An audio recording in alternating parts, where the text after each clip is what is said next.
죽으심과 부활하심, 죽으심과 살아나심, 이것은 우리가 믿는 복음의 핵심입니다. 여러 가지 많은 보충 설명들이 있을 수 있지만, 그러나 복음이 뭐냐? 그러면 그분께서 죽으시고 부활하신 것이다. 죽으시고 살아나신 것이다. 그렇게 이야기를 하게 됩니다. 그런데 우리가 다시 주목해야 할 것은 죽음과 부활은 정반대 개념입니다. 그렇죠? 죽음과 살아나심은 정반대 이야기가 됩니다. 죽었다는 말은 모든 것이 끝장났다는 말입니다. 살아났다는 말은 이제 새로운 생명이 시작되었다는 의미이기도 합니다. 그렇기 때문에 죽었다는 말은 사망을 얘기하고 어둠을 얘기하고 절망을 얘기하고 끝장을 얘기하지만 살아나셨다는 말은 새로운 소망을 얘기하고 빛을 얘기하고 소망과 기쁨과 즐거움을 상징하는 놀라운 대조적인 정반대가 되는 단어들이 된다는 말씀인 것입니다. 예수께서 죽으셨다는 말은 그분이 모든 것을 끝장내셨고, 부활하셨다는 말은 그분이 모든 것을 새롭게 하셨다는 말씀입니다. 새롭게 시작하게 하셨다는 말씀인 것입니다. 죽음은 절망입니다. 그러나 부활은 소망입니다. 따라서 예수님을 부활하신 하나님으로 믿는 자들은, 그분의 죽으심과 부활하심을 믿는 자들은 어둠의 절망적이고 암울함에 빠지지 않고 오히려 그것을 완전히 반전시키는 부활로 무장이 되어 담대하고 당당하게 절망적인 상황에서 새로워지는 비결을 가진 자들이 된 것이다. 그렇게 말을 하게 됩니다. 우리는 부활로 무장한 사람들입니다. 살아나신 것으로 무장한 사람들입니다. 따라서 우리가 부활하신 예수님의 그 부활을 증거로 붙잡고 부활을 주장하며 부활을 선포하게 될 때 모든 것이 끝장난 같은, 이제는 더 이상 소망이 없고 다 끝나버린 것 같은 그곳에 새로운 생명의 역사가 일어난 줄로 믿습니다. 여러분 진짜로 그렇게 믿으세요?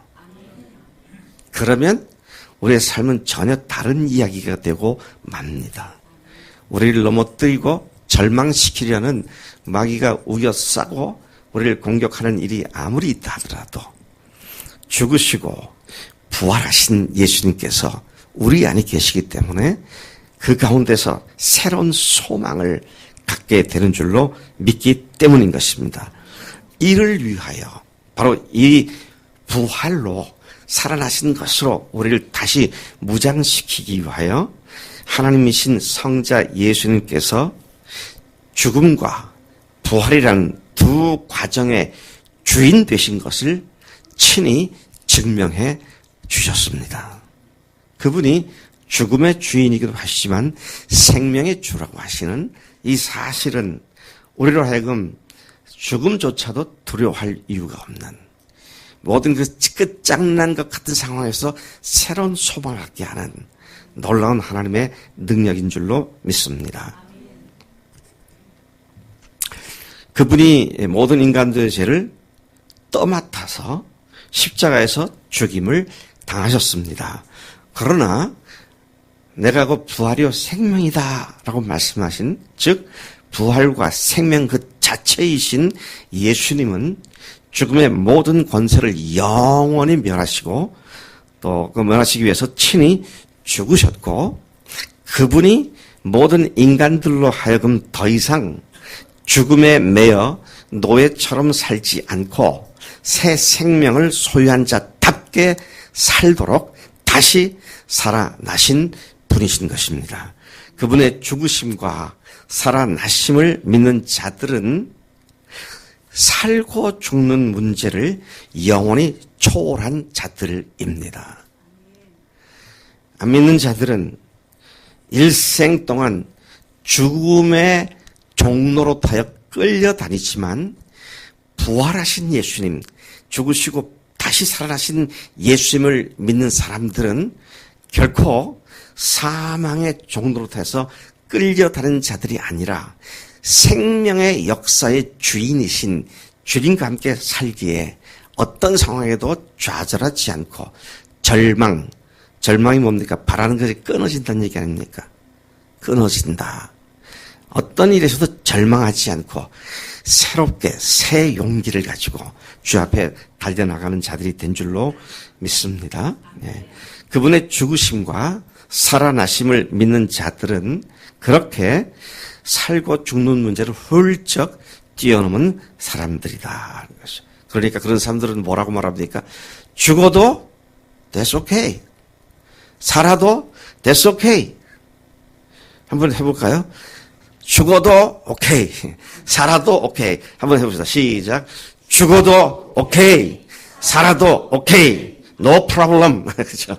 살았다고 죽었다고 그것이 우리를 망가뜨리게 할 수 없다고 하는 살아도 오케이. 죽어도 오케이.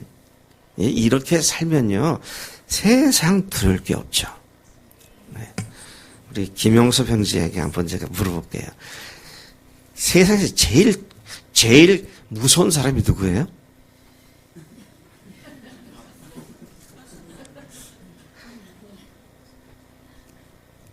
누구야? 예. 죽기 살기로 덤벼들면 못 감당해요. 예? 죽음을 초월해서 죽어도 좋다. 한번 해보자. 그리고, 달려들면은요, 키가 아무리 작아도요, 우리 이정희 목사님 자주 키 작은 사람 보고 대추 방망이 같이 단단하다 그러는데, 죽기 살기로 달려들면요, 등치가 아무리 커도 못 당합니다. 예.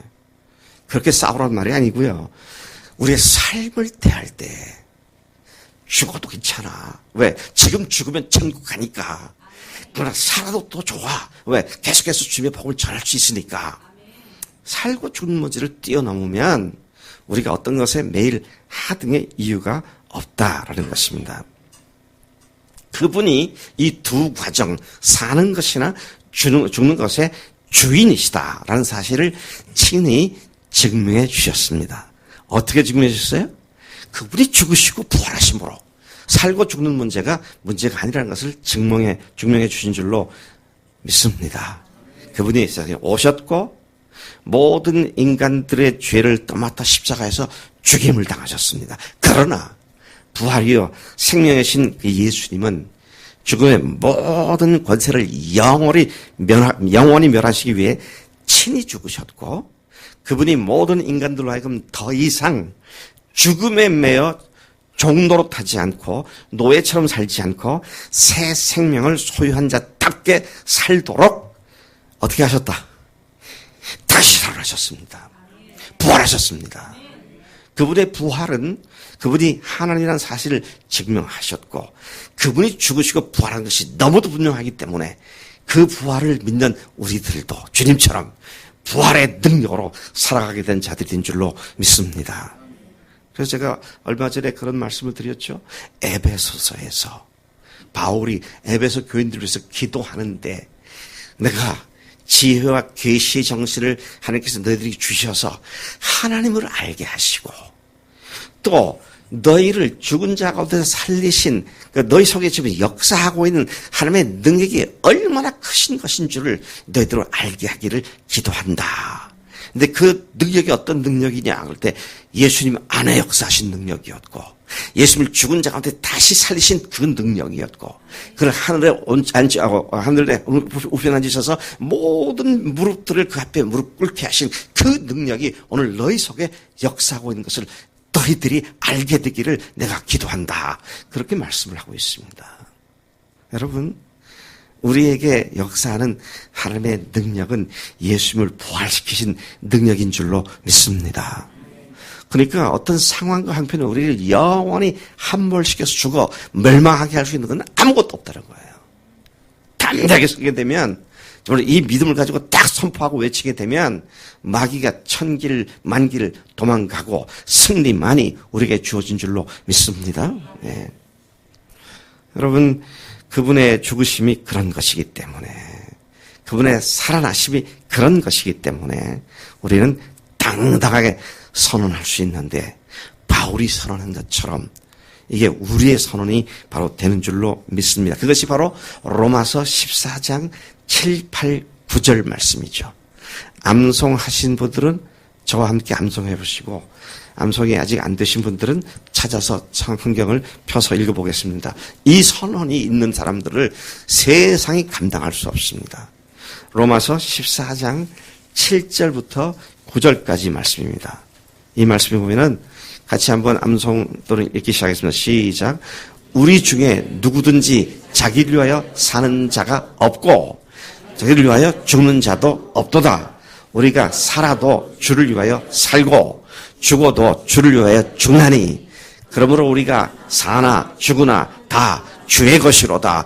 이를 위하여 그리스도께서 죽었다가 다시 살아나셨으니 곧 죽은 자와 산 자의 주가 되려 하심이라. 아멘. 예수님이 나의 주님이십니다 라고 고백할 때에 우리의 주인이 바뀌었기 때문에, 그래서 그분이 내 속에 들어오셔서 내 삶을 주관하시기 때문에 그분이 그분의 능력인 부활의 능력까지 갖고 들어오셔서 우리가 어떤 상황에서도 절망하지 않도록 우리 속에 생명의 역사를 일으키신 줄로 믿습니다. 사도 바울의 이와 같은 자기 선언은 그로 하여금 오히려 죽음을 사모하게 만드는 그런 일까지도 가능하게 만들었습니다. 바울이 빌립보서 1장에 보면 내가 두 가지 욕망 사이에 끼어 있다. 두 욕망 사이에 끼어 있어 내가 어느 쪽을 취할지, 어느 쪽이 더 좋을지 내가 가늠을 못할 정도다. 근데 그 두 가지 욕망이 뭐냐면, 첫째는 지금 죽어서 하나님 계신, 우리 주님 계신 그곳에 가서 주님과 함께 사는 것이고, 또 하나는 더 세상에서 더 살면서 너희들의 믿음을 더욱 세워주고 복음을 선포하는 이 일에 쓰임받기를 원하는 이 소망이 있는데, 둘 중에 내가 옳은 걸 취할지를 모르겠다. 그렇게 고백을 합니다. 여러분, 주님 만나보는 것, 주님과 함께 사는 것이 그렇게 간절한 소망이 되십니까? 승민이 형제는 하나님, 주님 오시긴 오시지만 제 장가간 뒤에 오세요. 그럴지 모르겠어. 제가 겁도 없이 아침에 결혼한 지 이제 2달 막 두 달 넘었나요? 3달 좀 채 안 되는데 우리 누구의 연경자매 보고 지금 죽어서 천국 가는 것이 좋으냐 나쁘냐 그랬더니 좋대요. 야, 너 엊그제 결혼했는데 그래도 신혼 재민도 늘려 가야 할 거 아니냐. 여러분, 말은 그런데 주연자매 보고 지금 죽는 게 좋으냐 그러면 말은 그렇게 하겠지. 훈일 형제가 얼마나 좋은데 내가 어떻게 놔두고 가요. 아직 좀 더 살아야겠습니다. 그런 마음을 가질 수 있을 거예요. 여러분, 어찌됐든 간에 삶과 죽음의 일을 초월할 수 있는 사람은 정말 행복한 사람입니다.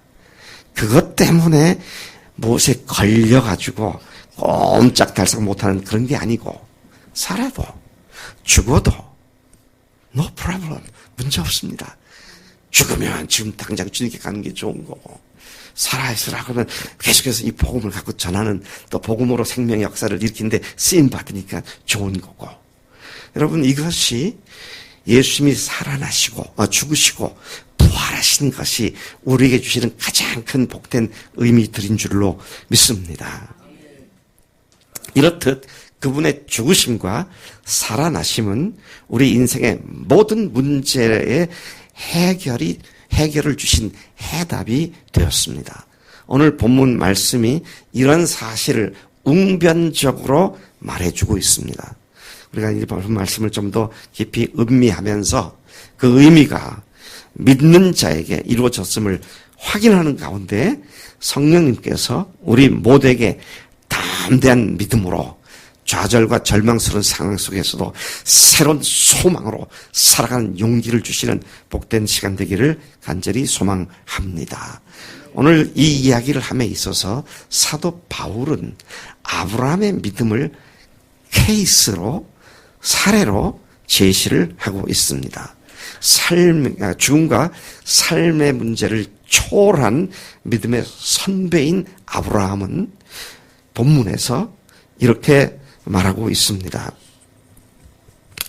그가 의로운 믿음의 조상이 된 것이 하나님을 믿었기 때문이라고 이렇게 말하고 있는데요. 로마서, 우리는 지금 4장 16절부터 읽었지만 4장 전체를 다시 보는 가운데 3절을 볼 것 같으면 성경이 무엇을 말하느냐. 아브라함이 하나님을 믿음에 그것이 그에게 의로 여긴 바 되었느니라. 이 말씀을 인용해 왔는데요. 아브라함이 하나님을 믿음에 그것이 그에게 의로 여긴 바 되었느니라 라는 말씀은 창세기 15장 6절에서 인용되어 말씀이에요. 사도 바울이 이 말씀을 쓸 때 그 성경 말씀을 인용하면서 말하셨습니다. 무엇이 아브라함을 그러면 의로워지게 했다고요? 의롭다고 했다고요? 믿음으로 말미암아 하나님을 믿음에 그가 의로워졌다. 그렇게 말을 합니다. 9절에 보니까 그런즉 이 복이 할례자에게냐 혹은 무할례자에게도냐. 그러니까 유대인들에게만 해당되는 거냐 이방인들에게도 해당되는 거냐. 그렇게 질문을 던지면서 무릇 우리가 말하기를 아브라함에게는 그 믿음이 의로 여겨졌다 하노라.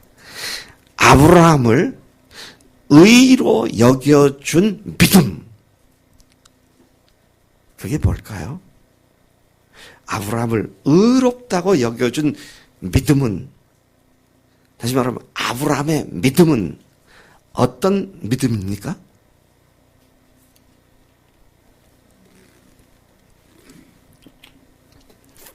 자기 확신에 찬, 네? 자기 확신에 찬 신념 같은 믿음, 그걸 얘기할까요? 그거 아니더라고요. 제가 아브라함의 이야기를 여기 하고 히브리서 11장을 찾아보니까 아브라함이 가졌던 믿음은 죽은 자 가운데서 다시 살리시는 하나님이심을 믿는 믿음이었던 것을 확인하게 됩니다. 아멘이세요? 네, 제가 조금 이따 성경 구절을 구체적으로 제시해 드릴 겁니다. 히브리서 11장이 무슨 장입니까? 믿음장입니다. 거기서 말하는 믿음이 무슨 믿음일까요? 살아있는 믿음. 그 어떤 믿음이에요? 부활에 대한 믿음이에요. 여러분 11장을 그런 각도에서 본 적이 있으세요? 제가 깜짝 놀랐습니다. 아브라함만 아니라 11장에 나오는 모든 믿음의 선진들, 그 리스트들 하나하나 보니까 부활의 믿음을 갖고 있었더라고요. 아브라함의 믿음에 속한 자들, 아브라함의 믿음에 속한 자들이란 말이 또 나옵니다. 그 아브라함의 믿음은 죽은 자 가운데서 능히 다시 살리시는 하나님의 그 생명의 부활의 믿음인 것을 히브리서 11장이 이야기하고 있는 것을 보게 됩니다. 여기에서 계속 보면 13절에 아브라함이나 그 후손에게 세상의 상속자가 되리라 하신 언약은 율법으로 말미암은 것이 아니요 오직 믿음의 의로 말미암은 것이니라. 16절 그러므로 상속자가 되는 그것은 하늘나라를 유산으로 받게 될 상속자가 되는 그것이 은혜에 속하기 위하여 믿음으로 되나니 이는 그 약속을 그 모든 후손에게 굳게 하려 하심이라. 율법에 속한 자에게 뿐만 아니라 아브라함의 믿음에 속한 자. 여기 이런 말이 나와요. 아브라함의 믿음에 속한 자. 여러분은 아브라함의 믿음에 속한 자들이신가요?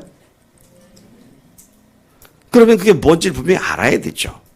무슨 믿음이 아브라함에게 속한 믿음이고 그 믿음이 내가 있다면 내가 아브라함의 믿음에 속한 자가 되었구나. 그렇게 얘기할 수 있을 것이다 하는 것이죠.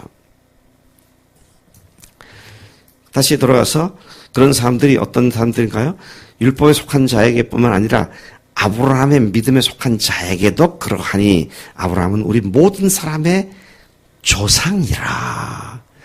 아브라함의 믿음에 속해 있기 때문에 이방인이나 유대인이나 다 아브라함의 자손이다. 지금 그렇게 말을 하고 있는 것입니다. 야, 참 놀라운 말씀이 아닐 수 없어요. 네. 오늘 본문 말씀은 바로 이 사실을 잘 말씀해 주고 있습니다. 아브라함이 어떤 믿음을 갖고 있었느냐. 18, 19절 말씀을 다시 가서 보시겠습니다. 같이 한번 읽어보실까요? 18, 19절 말씀 시작.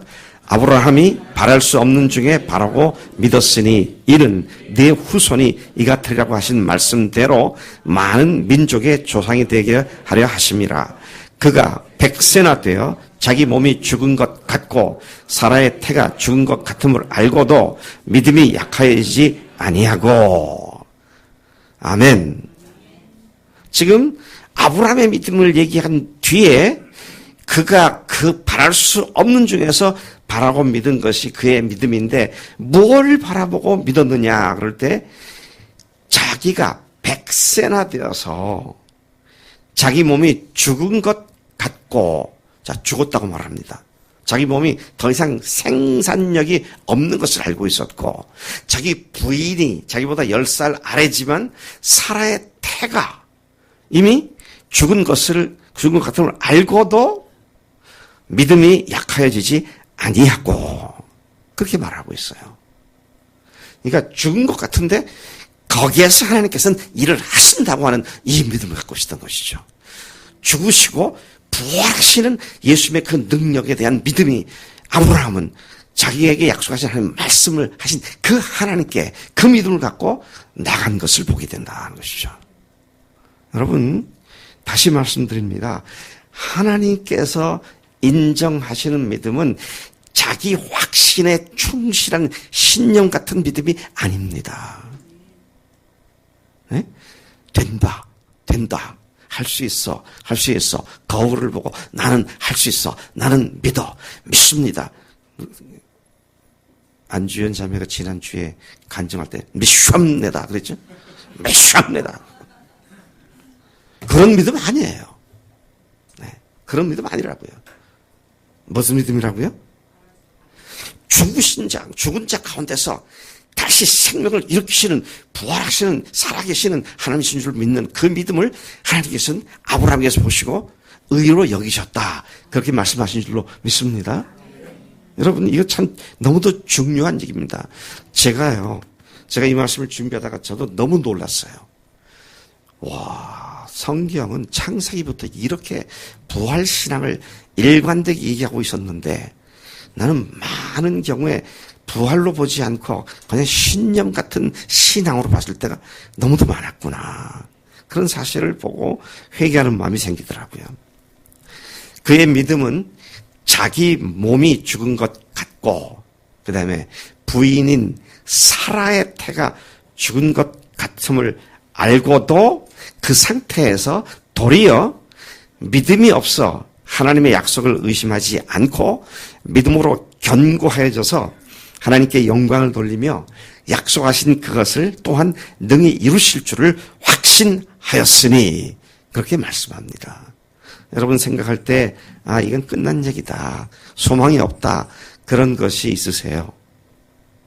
근데 주님을 믿고 부활의 주님을 믿는다면 그 가운데서도 소망을 놓치지 않고 주님의 인도를 바라보고 확신 있게 믿음으로 나아가게 될 때 그게 자기 신념이 되는 것이 아니라 살아계신 그 하나님께서 부활의 주인공이신 주님께서 우리에게 새 생명의 길을 마련하시고 역사하신 줄로 믿습니다.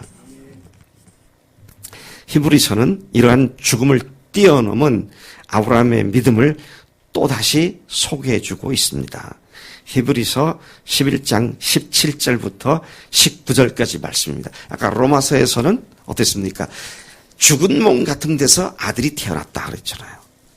근데 히브리서에 보면은요, 태어난 아들을 이삭을 그가 혈기왕성한 청소년 시절에 하나님께서 그를 바치라 그러십니다.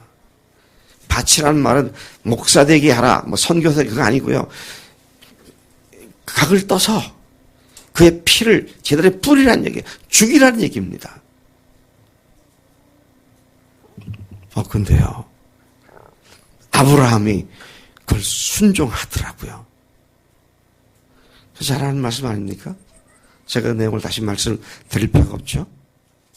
근데 참 신기한 것은 그 사건이 철저하게 예수님을 믿는 믿음의 예표였고 예수님의 부활을 믿는 그 신앙을 너무도 아름답게 잘 나타내주고 있는 것을 보게 됩니다.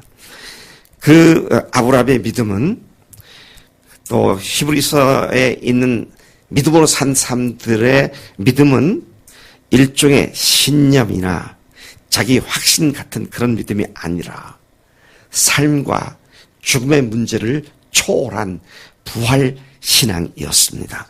35절 같이 한번 읽어보겠습니다. 35절 시작.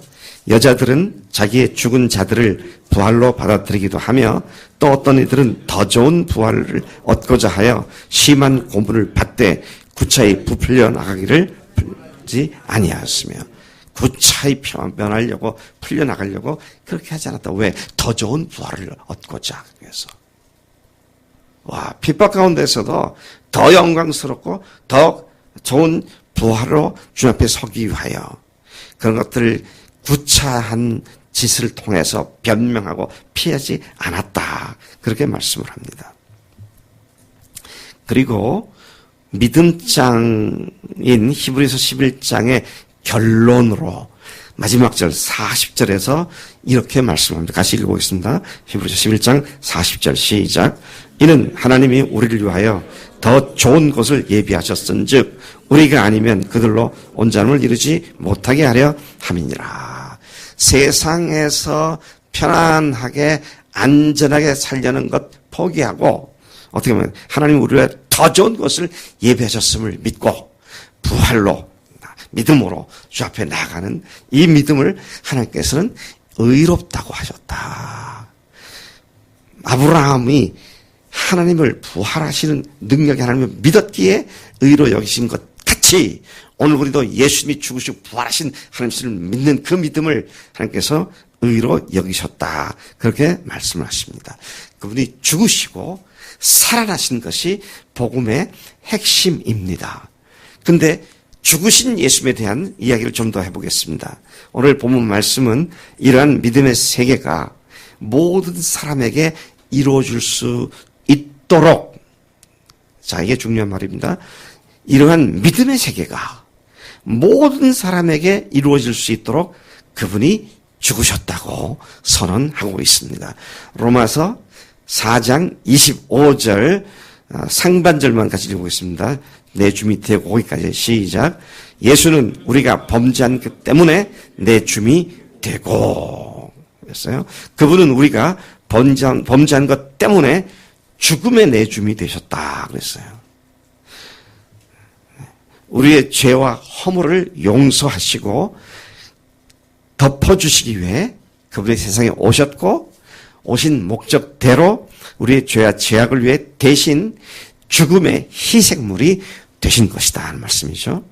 자, 그래서 히브리서는 계속해서 그분의 흘리신 피가 얼마나 완전한 용서였는지 반복해서 말씀하시는데 우리가 잠깐 다시 성경 히브리서 9장으로 돌아가겠습니다. 히브리서 9장.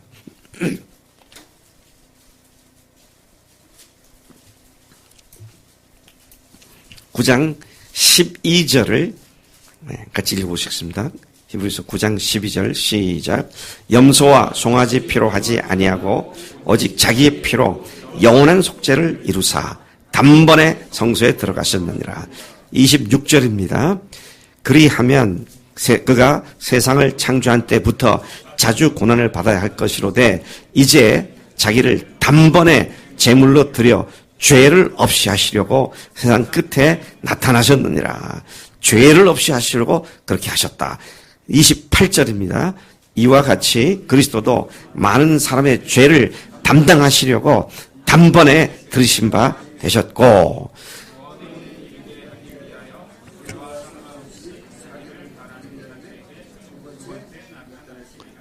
아멘. 여기 아까 조금 읽은 데를 보니까 죄를 담당하시려고 그렇게 단번에 자신을 들으셨다 그랬습니다. 자, 여기 한번 보실까요? 자기를 담당한다는 것. 여기에 우리 성경책이 세상에 우리가 지고 가는 참 우리를 짓누르는 감당하기 어려운 죄 보따리입니다. 문제예요. 연약한 우리가 죄를 지고 가고 있습니다. 가고 있는데 그분이 오셔서 십자가에서 우리 죄를 주시고 대신 형벌을 받아 죽으셨습니다. 그래서 어떻게 합니까? 이 죄가 그분께로 넘겨져서 담당하셔서 세상 죄를 지고 가셨습니다. 그러면 지금 우리는 어떻습니까? 완전 자유로운 상태가 되었습니다. 그분에게 완전히 전가시켜 주셨고 그분이 완전히 담당해 주셔서 우리가 더 이상 그 죄의 짐보따리에 짓눌리지 않게 해 주신 줄로 믿습니다. 네. 계속해서 보겠습니다. 히브리서 10장 12절입니다. 시작. 오직 그리스도는 죄를 위하여 한 영원한 제사를 드리시고 하나님 우편에 앉으사 10장 17, 18절입니다. 시작. 또 그들의 죄와 그들의 불법을 내가 다시 기억하지 아니하리라 하셨으니 이것들을 사하셨은즉 다시 죄를 위하여 제사 드릴 것이 없느니라. 아멘. 이렇듯 예수는 우리가 범죄한 것 때문에 내 주이 되셨습니다. 그분이 우리의 모든 죄와 죄악들을 몸소 지시고 가셨기 때문에 우리는 죄의 용서를 받은 자들이 된 줄로 믿습니다. 예수님이 죽으심이 그런 의미가 된다. 우리들은 모든 죄에 대한 형벌을 대신 지불하신 것이다. 그런 말씀하신 것이죠.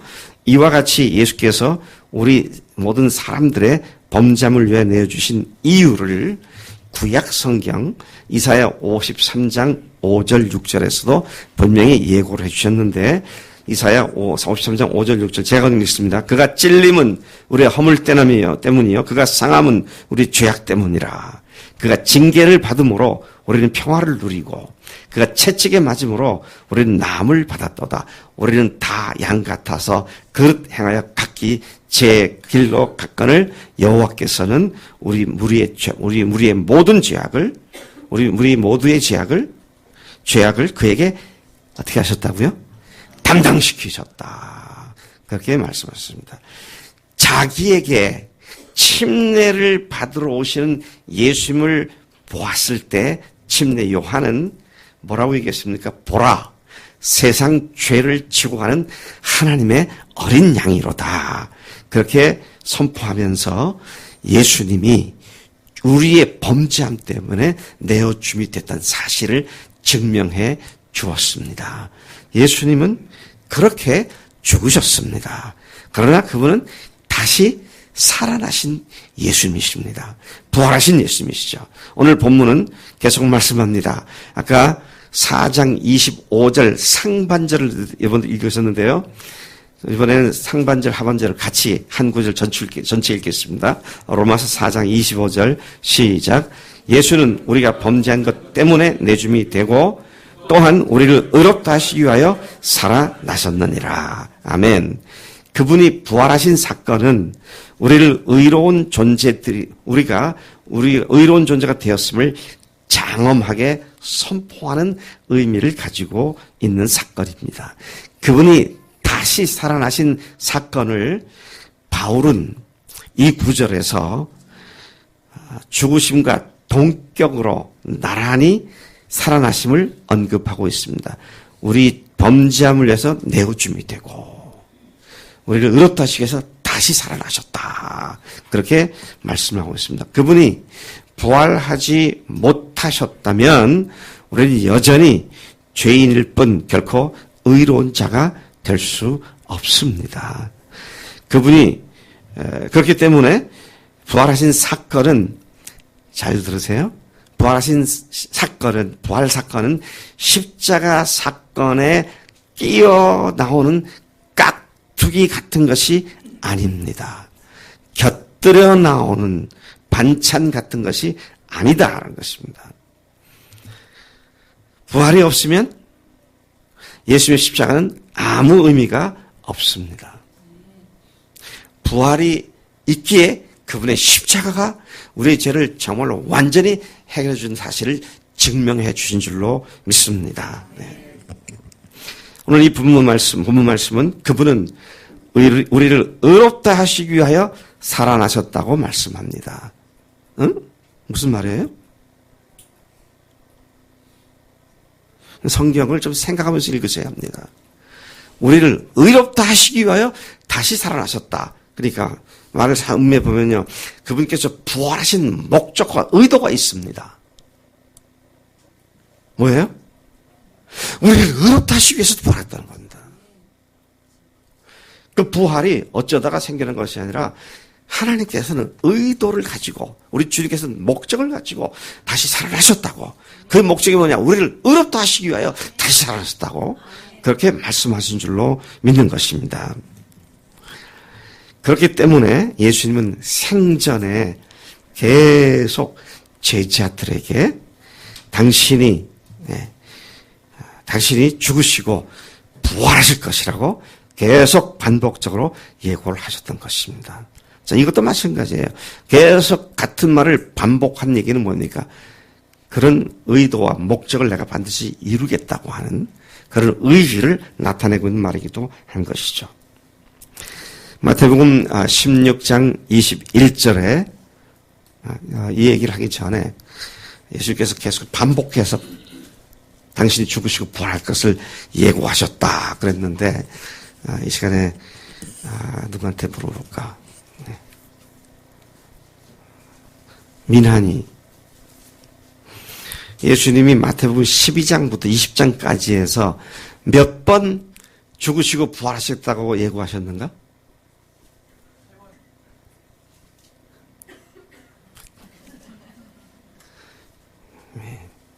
그래서 제가 이런 질문을 통해서 교인들이 설교를 자세히 안 듣는 걸 알게 됩니다. 몇 번입니까? 6번 하셨다고 그랬어요. 6번. 6번. 근데 그 중에 2개만 다시 읽어보겠습니다. 16장 21절, 베드로의 신앙 고백을 받은 뒤에 하신 말씀인데요. 16장 21절. 찾으셨으면 같이 읽겠습니다. 시작. 이때로부터 예수 그리스도께서 자기가 예루살렘에 올라가 장로들과 대제사장들과 서기관들에게 많은 고난을 받고 죽임을 당하고 제3일에 살아날 것을 제자들에게 비로소 나타내시니. 그렇게 말씀했죠. 또 마지막 말씀 보겠습니다. 마태복음 20장 18, 19절 말씀입니다. 마태복음 20장 18, 19절 같이 읽습니다. 시작. 보라, 우리가 예루살렘으로 올라가노니 인자가 대제사장들과 서기관들에게 넘겨짐에 그들이 죽이기로 결의하고 이방인들에게 넘겨주어 그를 조롱하며 채찍질하며 십자가에 못 박게 할 것이나 제3일에 살아나리라. 예수님은 우발적으로 우연히 부활하신 분이 아니십니다. 그분은 그것을 목적으로 세상에 오셨습니다. 그 목적은 창세 전부터 하나님께서 마음속에 품으셨던 하나님의 계획이었습니다. 그분의 부활은 구약성경 전체에서 반복적으로 예언되어 왔기 때문입니다. 하나님이 목적을 두고 계획하신 사건이었습니다. 하나님이 목적하시고 계획하신 것은 바로 우리를 의롭다고 여겨주시기 위한 것이었습니다. 이 사실을 안 바울은 본문에서 예수는 우리를 의롭다 하시기 위하여 살아나셨다고 그렇게 선언한 것입니다. 여러분, 자, 이제 중요한 말이 그 다음에 나옵니다. 왜 죽으셨고 부활하셨느냐? 오늘 이 본문 말씀은 아브라함이 믿음으로 말미암아 의롭다함을 얻으신 것 같이 너희들도 믿음으로 말미암아 어떤 믿음? 아브라함의 믿음에 속한 자로서의 믿음을 가지고 하나님께로부터 의롭다 하심을 얻은 자가 되었다. 그렇게 말씀하고 있습니다. 자, 23절 로마서 4장 23절 24절이 바로 이걸 얘기하고 있는 것이죠. 같이 다시 찾아보겠습니다. 로마서 4장 23, 24절 시작. 그에게 의로 여겨졌다 기록된 것은 아브라함만 위한 것이 아니요 의로 여기심을 받을 우리도 위함이니 곧 예수 우리 주를 죽은 자 가운데서 살리신 이를 믿는 자니라. 아멘. 뭘 믿는 자라고요? 죽으시고 살아나신 분이심을 믿는 자입니다. 예. 그게 뭐라고요? 죽으시고 부활한 것이 뭐라고요? 그게 복음입니다. 그게 복음이에요. 네. 이것밖에 다른 길이 없습니다. 사람이 믿음으로 의로워지는 것은 아브라함에게만 해당되는 것이 아니라 동일한 믿음을 가진 자들을 의로운 자로 여겨주셨는데 그것이 바로 우리들이다. 그렇게 지금 말씀하고 있는 것이죠. 아브라함이 부활의 하나님이심을 믿음으로 의로워졌던 것처럼 예수께서 죽으시고 부활하심은 우리의 모든 죄와 허물을 용서해 주시기 위함이었고 또 그렇게 믿는 우리를 의롭다고 선포해 주시기 위함이었다. 그렇게 말씀하시죠. 할렐루야. 야, 이 길을 마련하기 위해서 죽으시고 부활하신 분이시다. 아브라함을 의로 여기심을 받게 한 그 믿음이 부활 신앙이었던 것처럼 오늘 우리가 의로워지는 것은 우리의 죄를 위하여 담당하시기 위하여 죽으시고 사흘 만에 다시 살아나신 주님을 믿음으로 받아들일 때 아브라함과 똑같은 하나님 나라의 상속자가 된 줄로 믿습니다. 네. 아브라함은 우리가 믿음의 조상이라고 말을 하죠. 그런데 그가 믿음의 조상이려면 우리도 그와 똑같은 믿음 가져야 되죠. 그런데 그게 죽은 자 가운데서 다시 살리시는 하나님의 부활의 믿음 능력을 믿는 그 믿음인 줄로 믿습니다. 네. 아까 말씀드린 것처럼 히브리서 11장에 나오는 믿음의 선배들은 한결같이 이 세상이 아니라 오는 세상을 바라보며 부활신앙으로 그 모든 환난과 핍박을 담대하게 견디어 나갔음을 우리는 거듭거듭 확인할 수 있게 되는 것입니다. 자, 이제 결론으로 말씀을 마치겠습니다. 예수님 죽으시고 살아나셨습니다. 우리도 믿음으로 그분과 함께 십자가에서 죽었고 그분과 함께 부활했습니다. 로마서 4장 16, 17절은 그렇게 말을 합니다. 그러므로 상속자가 되는 그것이 은혜에 속하기 위하여 믿음으로 되나니 이는 그 약속을 그 모든 후손에게 굳게 하려 하심이라. 율법에 속한 자에게 뿐만 아니라 아브라함의 믿음에 속한 자에게도 그러하니 아브라함은 우리 모든 사람의 조상이라. 기록된 바 내가 너를 많은 민족의 조상으로 세웠다 하심과 같더니 그가 믿은 바 하나님은 죽은 자를 살리시며 없는 것을 있는 것으로 부르시는 이 신이라. 여러분, 부활하신 예수님이 단순히 우리의 증거가 될 뿐만 아니라 그분의 부활하심이 우리를 영원히 하나님의 상속자가 되게 만든 줄로 믿습니다. 너무도 분명한 증거를 갖고 있는 우리가 뒤로 물러가거나 어려운 상황 때문에 주저앉을 하등의 이유가 없다는 것이죠. 이 믿음을 여러분, 이 하나님의 그 복음을 내 믿음에 결부시킬 때 주님께서 기쁨과 즐거움으로 우리 가운데 생명의 역사를 일으킬 줄로 믿습니다. 네.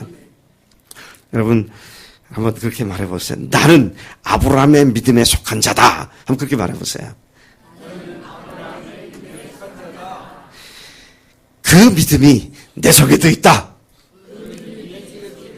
그 믿음이 부활의 믿음이다.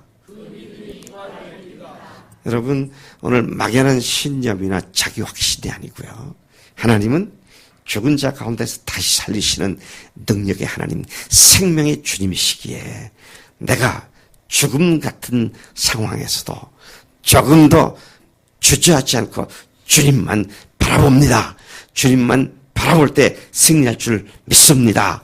그렇게 주 앞에 선포하고 나아갈 때 그 믿음이 여러분들의 삶을 놀랍게 인도하실 줄로 믿습니다.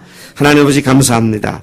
오늘 이 아침에 사도 바울을 통하여 예수님께서 죽으시고 부활하신 이유와 목적을 다시 우리에게 분명하게 선포해 주시니 감사합니다.